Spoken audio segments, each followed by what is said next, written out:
بسم الله الرحمن الرحيم. الثاني متوسط. اسم الزمان واسم المكان.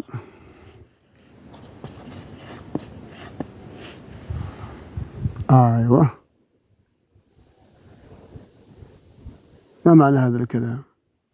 دائما نأتي للفعل الثلاثي. الفعل الثلاثي هو السهل،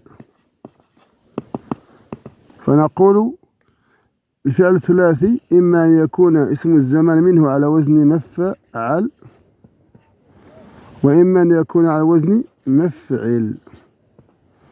بعض الزملاء الأساتذة يفصلون: إذا كان عين مضارعه مضمومة أو مفتوحة يكون على وزن مفعل، وإذا كان مضارعه مكسورة يكون على وزن مفعل، وإذا كان معتل واوي مثال واوي سيكون على وزن مفعل، وإذا كان معتل في آخره ساعة والساعة يكون على وزن مفعل. هذا الكلام كله زائد زائد زائد زائد.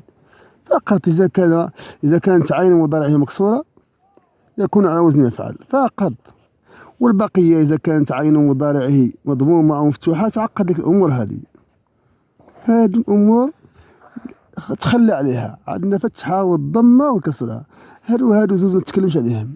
قال إذا كانت عين مضارعه مكسورة فهو على وزن مفعل، إذا كان معتل، إذا كان صحيح، المهم يكون ثلاثي. نعطيك مثال. نقول وعد فعل ثلاثي، المضارع نتاعو ما هو؟ يعد. إذن عين مضارعه مكسورة، إذن على وزن مفعل أي ووعد. عين مضارعه مكسورة إذن على وزن مفعل. مضارعه مفتوحة مضمومة ما نقولوهاش، تعقد التلميذ تعقدوا. يكون على إذن مفعل هذه لا نتكلم عنها، نتكلم على وزن مفعل، هي الصعبة. إذا كان مضارعه مكسورة يكون على وزن مفعل، وإن كان معتل واوي أو معتل في آخره. ما يهمناش المعتل واوي، مضارعه هي اللي تهم. نقول أي مثال. مثلا نعطيك مثال. كتب. نقول كتب مضارعه يكتب.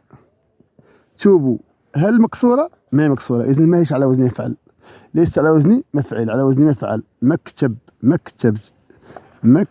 شفت؟ نجيب فعل آخر ثلاثي. سجد. يسجد. ما تطلش لي الضم مع الفتحة هذه، ما تعقدش روحك بها. تقول ما كانت كسرة، يسجد ما كانت كسرة، إذن ليس على وزن مفعل، على وزن مفعل فقط. تبقوا تعقدوا في التلاميذ. إذا كانت عينه مضمومة أو مفتوحة على وزن مفعل، وإذا كانت مضارعه مكسورة على وزن مفعل. واحدة فيهم تخرج لك كل شيء، حتى أمر المعتل. وعد. تقول إذا كان المعتل في أوله مثال فإنه على وزن مفعل. لا يا أخي، ما تعقد روحك، لا والو. طبق على قاعدة المضارع يعيد. إذا كانت عين المضارع مكسورة فهو على وزن مفعل وخلاص. بغى معتل أو عوي، بغى مهما كان. صلى الله وبارك على سيدنا.